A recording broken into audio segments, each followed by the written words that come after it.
Depuis un certain temps, les consommateurs font face à des pratiques pas catholiques de la part de l'opérateur Orange Côte d'Ivoire, au vu et au su de tous. De quoi s'agit-il? 1. La mauvaise qualité du réseau. 2. Les publicités fantaisistes, flatteuses et mensongères. 3. Les augmentations qui ne tiennent pas compte du pouvoir d'achat des consommateurs. 4. Le premier opérateur téléphonique a fait appliquer la taxe spécifique de 3% sur les consommateurs alors que le gouvernement avait décidé que celle-ci soit supportée par les opérateurs eux-mêmes.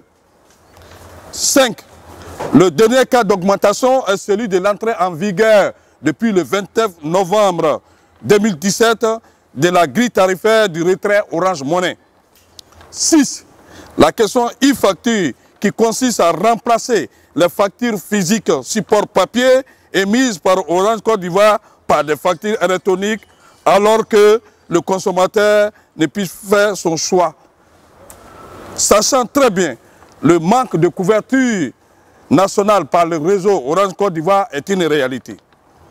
Face à cette situation, nous avons saisi par courrier en date du 6-12e mois 2017 la direction de cet opérateur afin de s'enquérir des motivations de ces changements qui restent sans suite.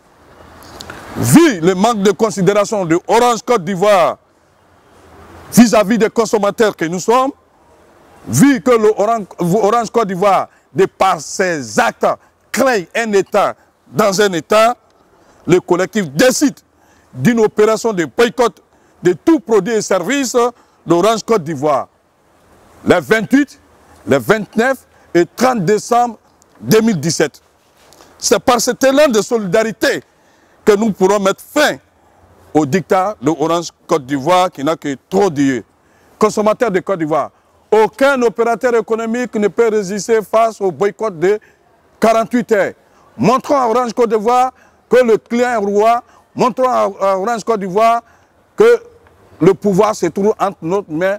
Fait à Abidjan le jeudi 21 décembre 2017, le collectif des organisations de consommateurs et de la société civile, je vous remercie.